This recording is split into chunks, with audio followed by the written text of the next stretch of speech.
The wind moved through Redemption Hollow like it had teeth. It cut between the clappered wooden buildings, rattled loose shutters, and made the windows of Garrett's Mercantile shiver in their frames. It was Christmas morning, 1891. Church bells rang from the white steeple on the hill, steady and clear, calling people inside where it was warm. But Elena Moss sat on a hard wooden bench outside the Mercantile, her shoulders hunched, her fingers wrapped tight around a small pile of coins. 73 cents. She counted them again, spreading the pennies and nickels across her lap, then pulling them back together. She counted slowly, carefully, as if the numbers might change if she paid enough attention. They did not. The truth stayed the same no matter how many times she tried to wish it different. Around her, the town moved with holiday purpose. Families walked along the snow-dusted boardwalks in their best clothes. Men wore wool coats and polished boots. Women held their children close, velvet cloaks brushing against clean hems. Laughter drifted through the cold air. From somewhere nearby came the smell of roasting goose and cinnamon, warm and cruel all at once. A fiddle played a Christmas tune Elena remembered from when she was a girl, before the world had taught her how easily promises could turn to lies. She pulled her shawl tighter around her shoulders. It was thin cotton, meant for Virginia springs, not the sharp cold of a Montana winter. Her dress hung loose on her now, once proper and fitted, now shaped by months of hunger she could not hide. 6 months. That was all it had taken for hope to wear her down to bone and breath. Or she had arrived in June with a trunk and a future she believed in. James Whitmore had written such beautiful letters. He described the ranch he was building, the cattle he planned to raise, the home they would share beneath a wide sky that never seemed to end. He had courted her properly back in Richmond. He had spoken to her father. He had asked for her hand with steady eyes and careful words. She had believed him because she had wanted to. The trunk still sat in the small room she rented above the milliner's shop. She could not afford to keep it there much longer. Mrs. Carmichael had made that clear 3 days ago, standing in the doorway with her arms crossed, her mouth thin and firm. "I run a respectable establishment, Miss Moss," she had said. Not a charity house. Miss Moss. Not Mrs. Whitmore. What the town had made sure Elena understood that difference the moment she arrived. When the stagecoach stopped that June afternoon, James Whitmore had been waiting at the depot. But he had not been alone. The woman beside him wore a wedding band that caught the sunlight. When James introduced her without shame as his wife of 2 years, something inside Elena went perfectly still. He had looked uncomfortable, but not sorry. "I should have written," he had said, "but Sarah wouldn't have understood." Sarah had looked at Elena with a mix of pity and suspicion, like she was something misplaced and possibly dangerous. Elena had sold everything to come west, her mother's silver, her grandmother's small inheritance, all of it gone for a journey to a man who already belonged to someone else. Now it was Christmas morning, and Elena had 73 cents and nowhere left to go. The cold worked its way through her shawl and into her bones as the church doors opened. People spilled back onto the street, talking and laughing, their breath rising in white clouds. Elena turned her face away. She had learned to recognize the looks people gave her, curiosity mixed with judgment, the woman who had come west for a husband who did not want her. She should move, find somewhere warmer. But there was nowhere she could sit on Christmas without paying for food she could not afford. Her fingers had gone numb around the coins. She barely felt it when one slipped free and rolled off her lap, falling into the snow with a small, sharp sound. She stared at it. A penny lay half buried in white powder, bright and accusing. She should pick it up. Every cent mattered now, but a deeper tiredness held her still. She looked at that penny, as if it held every small loss she had suffered, every quiet defeat that led her here. "You dropped something." The voice came from beside her, low and steady. Elena turned. A man stood near the bench, tall and broad, wearing a worn canvas coat and a hat pulled low against the wind. His face was mostly hidden in shadow, but she could see the line of his jaw and skin weathered by years outdoors. He bent down slowly and picked the penny out of the snow. When he straightened, he held it out to her in his gloved hand. Elena hesitated. The simple act felt heavy, too personal, like he understood exactly what that penny meant. She reached out and took it with stiff fingers. "Thank you," she said quietly. He nodded but did not walk away, and he stood there while shame rose in her chest. A woman alone on Christmas, thin and counting coins in public. She lifted her chin. "I'm not begging," she said. Though he had not accused her. "I know," he replied. His voice held no judgment, only something flat and familiar. "You're calculating, trying to decide if a meal today matters more than a room tomorrow." The truth of it hit her harder than the cold. She looked away, her eyes burning. "You can't solve this with 73 cents, he said. 74, she corrected without thinking, closing her fist around the penny. One corner of his mouth shifted, not a smile, but acknowledgement. He glanced at the mercantile, then back at her. "I have a proposition," he said. "Not charity. Work." Her heart jumped. She had heard propositions before, at men who saw her situation as an invitation. Her fear must have shown, because he lifted a hand, palm open. "I need a cook and housekeeper. My ranch is 15 miles north. The work is hard. The place is isolated. I can't pay much. But there's a room, 3 meals, and wages enough to save if you're careful. Honest work. Nothing more." She studied him, searching for the lie. She found only patience. "Why me?" she asked. He was quiet, then said softly, "Because you don't have to carry this alone. Not if you don't want to." An hour later, Elena sat in the back of a wagon as it rolled away from Redemption Hollow. Her trunk was tied behind her. The town shrank against the white land. The cowboy, Caleb Brennan, held the reins with practiced ease. They rode in silence. Now she was going into isolation with a man she did not know because she had nowhere else to go. The thought should have terrified her, but desperation and fear had long since begun to feel the same. The prairie opened wide and empty, snow-covered hills, dark pines, no other travelers, just the creak of wheels and steady hooves. "The house is simple," Caleb said at last. "You'll have your own room. Wages are $10 a month, $10, enough to breathe." When the ranch finally came into view, smoke rising from the chimney, Elena let out a slow breath. "It'll do," she whispered. Caleb nodded once. "Yes," he said, "it will." And as the wagon rolled to a stop, Elena did not yet know whether she had found safety or simply another place to fall. The first week at the ranch passed quietly, but like a careful truce between two wounded people who did not yet trust the ground beneath their feet. Elena woke before dawn each morning, the cold sharp enough to sting her lungs as she climbed from bed. She learned the temper of the iron stove, how it liked to be coaxed rather than rushed, how the fire caught best when the wood was stacked just right.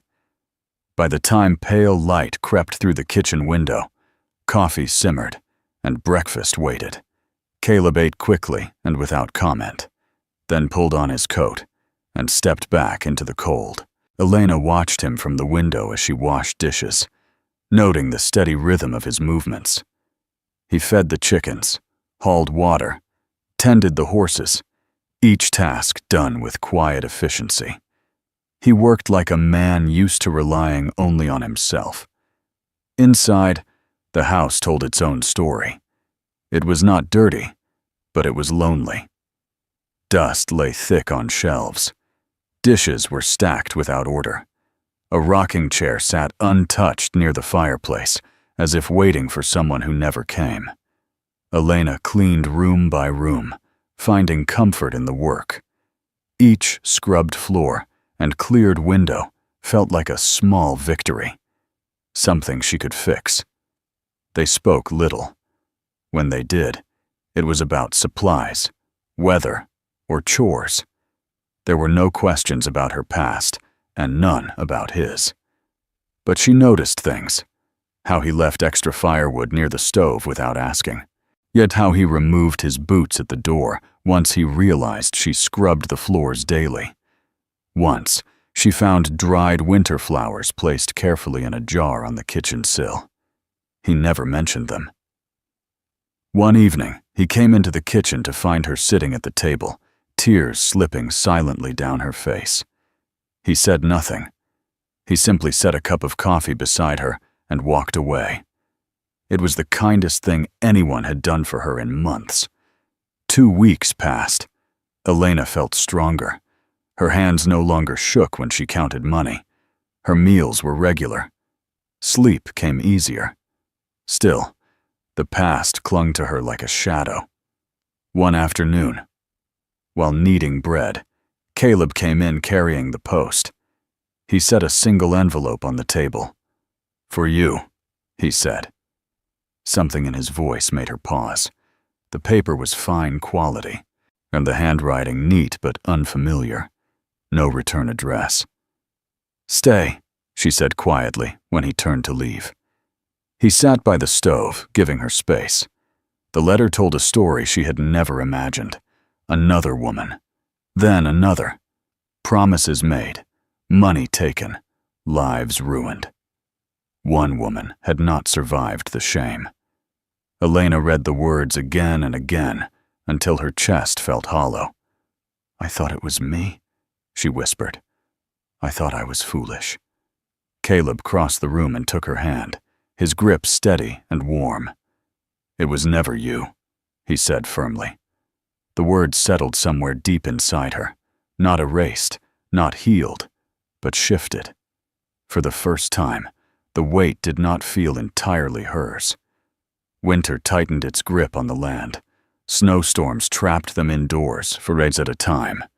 They shared the same space, moving around each other with growing ease.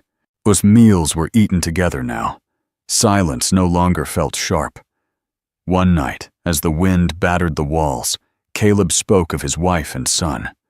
Of illness, of loss, of leaving everything behind because staying would have destroyed him. Elena listened without interrupting. When he finished, she reached across the table and took his hand. "I understand," she said. And she did. Weeks later, a message came from town, an offer of work elsewhere. Better pay, a clean start. Elena thought about it carefully, about leaving, about staying. That night, she told Caleb her decision. "I'm choosing this," she said. "Not because I have nowhere else to go, but because this is where I want to be." He looked at her as if she had given him something precious and fragile. "Then I'm choosing you," he said. Spring came slowly, yet pushing back the snow inch by inch. With it came something Elena had not dared hope for. Not rescue, not magic, but partnership. And that, she was learning, could be enough. Spring arrived late that year, but when it came with purpose. The snow did not vanish all at once. It retreated slowly, like it was reluctant to give up its claim on the land. Brown earth appeared in patches. The creek swelled with meltwater. The horses grew restless, sensing change long before the humans did. Elena felt it too. She stood at the kitchen window one morning in early April, watching Caleb work in the corral. The young stallion that had once fought the rope now moved with trust, responding to the smallest shift in Caleb's hands. The man did not rush the animal. He waited. He always waited. Elena understood that kind of patience now, but she had lived inside it all winter. Behind her, the house felt different than it had months ago. Warmer, not just from the fire she kept steady, but from the quiet life that had grown inside its walls. The floors were clean, the cupboards organized. The rocking chair by the fireplace no longer gathered dust. She sat in it some evenings, mending clothes while Caleb read from one of his worn books, the sound of his voice steady and calm. She reached into her apron pocket and felt the folded letter there. Not the letter that had shattered her understanding of James Whitmore. That one she had burned weeks ago, watching the paper curl and blacken in the stove. This was a different letter, one she had written but not yet sent. It was addressed to Mrs. Carmichael. The offer of work in the city still stood, better wages, a clean break, and a chance to leave Montana behind. Elena had spent a full day considering it, calculating the money, imagining a life where no one knew her story. But that night, she had sat across from Caleb at the kitchen table and realized something simple and terrifying. She was no longer running. "I'm staying," she had said then, "because this is where I want to be." The memory warmed her now. The door opened behind her, letting in a rush of cool morning air. Caleb stepped inside, pulling off his gloves. "What are you thinking about?" he asked. "How different this feels from last Christmas," she said. He came up behind her and rested his hands at her waist, light but certain. "That was a hard day." "I thought hope was something meant for other people," Elena said. "People who made better choices. And now? And now I know hope is something you choose, even when you're tired, even when you're afraid." He was quiet for a moment. "You chose me," he said. "Yes," she replied. "And you chose me back." They were married 3 weeks later. There was no big celebration, no white dress, no crowd. The circuit preacher happened through with the spring thaw, and Caleb asked him to stay. 2 ranch hands stood as witnesses. The vows were spoken in the front room, while rain tapped gently on the roof. Elena wore a simple blue dress she had altered herself. Caleb's hand shook when he slid the ring onto her finger. When the preacher left, the house felt impossibly still. Elena stood in the middle of the room, suddenly unsure what came next. Caleb smiled, slow and real. "I suppose we eat supper," he said. "Yeah," she laughed then, a sound that surprised her with its ease. The town talked, of course. When they went into Redemption Hollow for supplies, the merchant raised his eyebrows. Someone whispered. Someone else looked away.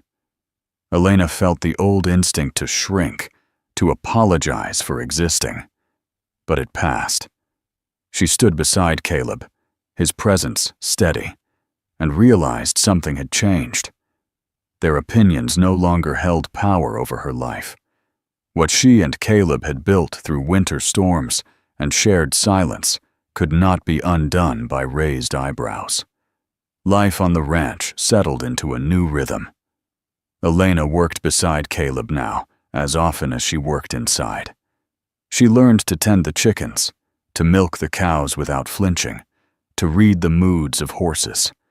Her hands grew stronger. Her back ached in honest ways. At night, they ate together. They talked more freely, laughed more easily. Sometimes the past crept in. There were nights Elena woke from dreams of train platforms and unopened letters. There were mornings Caleb stood too long at the edge of the pasture, staring toward nothing. They did not pretend these moments did not exist. They learned to sit with them, to let them pass. One evening, as they walked back from the barn, Elena stopped and looked out over the land. The sun was setting, painting the sky in soft gold. I used to think surviving was enough, she said. And now? Caleb asked. And now I want more than surviving. I want to build something that lasts. He took her hand. Then we will. The letter to Mrs. Carmichael was sent the next day. Elena watched it disappear into the post bag without regret. Summer came, bringing long days and hard work. The horses sold well. The fields greened. The house filled with the smell of bread and coffee and clean air. Elena sometimes caught herself humming while she worked, a habit she had forgotten she ever had. One afternoon, while organizing the cupboard, she found a small box tucked behind old tins. Inside were toys, a wooden horse, a worn cloth doll. Caleb stood in the doorway, watching her carefully.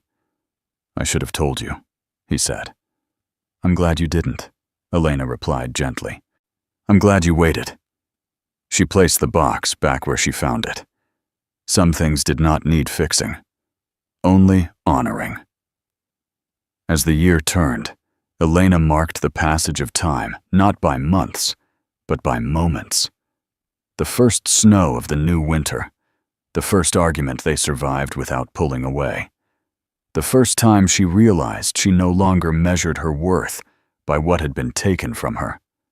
On Christmas morning, 1 year after she had sat on a bench counting pennies, Elena woke before dawn.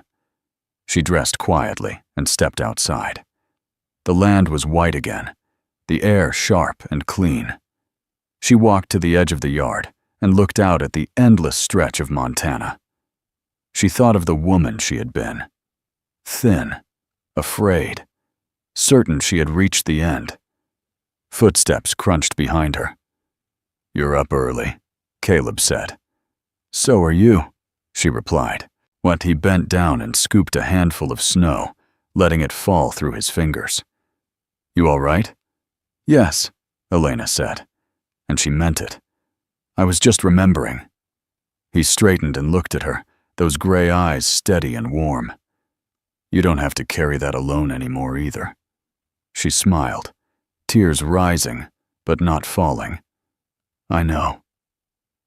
They stood together as the sun crept over the horizon, lighting the land in pale gold. The future stretched ahead of them, uncertain and imperfect. But this time, Elena did not fear it. This time, she was not alone.